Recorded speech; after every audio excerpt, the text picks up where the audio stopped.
জালিমের রক্তচক্ষু উপেক্ষা করে বুক খুলে দিয়েছিল অস্ত্র এবং গুলির মুখে।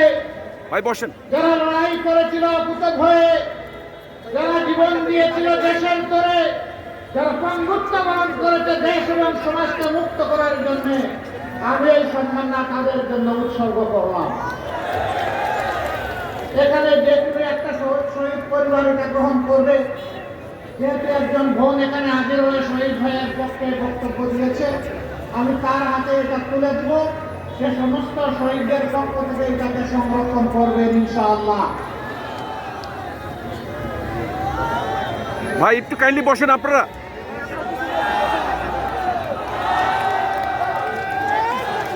ভাই বসেন, বসেন।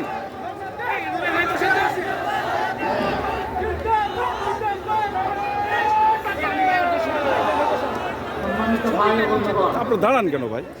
দুইজন প্রার্থী যখন বক্তব্য রাখছিলেন, ভাই একটু কাইন্ডলি বসেন না। বলছিলেন যে আমাদের সন্তানদের জন্য খেলার কোনো মাঠ নাই।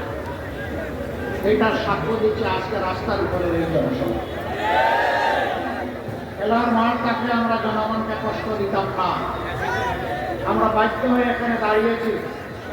আমাদের এই দাঁড়ানোর এবং জনসভার কারণে যাদের কষ্ট হয়েছে, আমরা বিনা কষ্টে তাদের কাছে মাপ চাই, আপনারা আমাদেরকে ক্ষমা করে দেবেন। তবে আমরা কথা দিচ্ছি, এর সমাধান আল্লাহ তাআলা আমাদেরকে যদি সংসদে গিয়ে এই দেশের প্রতিনিধিত্ব করা, এই দেশের খেদমত করা, এলাকায় আমাদের বোন আকাশ থেকে ছোড়া গুলিতে এপুর অপুর হয়ে দুনিয়া থেকে বিদায় নিয়েছিল। ভাই বসেন। তার 2 মাসে 25 সন্তানকে তার কুল থেকে ছিটকে পড়েছে। এক্সকিউজ মি, একটু পিছনে আসেন ভাই, পিছনে আসেন। আমরা সেই সময়টাকে দেখতে গিয়েছিলাম। ভাই পিছনে আসেন। একমাত্র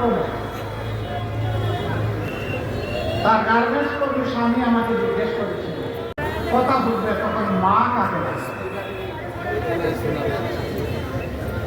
আমাদের কাছে কোনো জবাব ছিল না।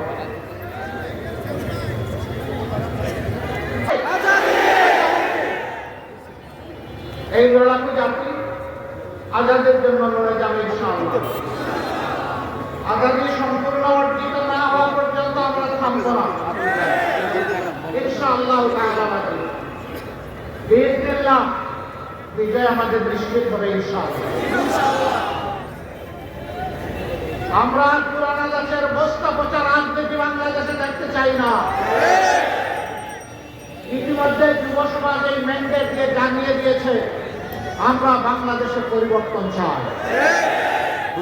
আমরা মানবিক রাজনীতি চাই, দুর্নীতি মুক্ত বাংলাদেশ চাই, বেশিরভাগের ছায়া মুক্ত বাংলাদেশ চাই, আধিপত্যবাদ মুক্ত বাংলাদেশ চাই।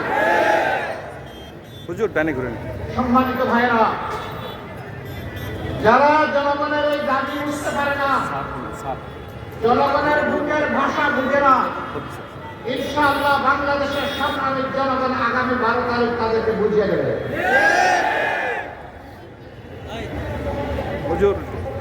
এই দেশে নতুন একটা পেশা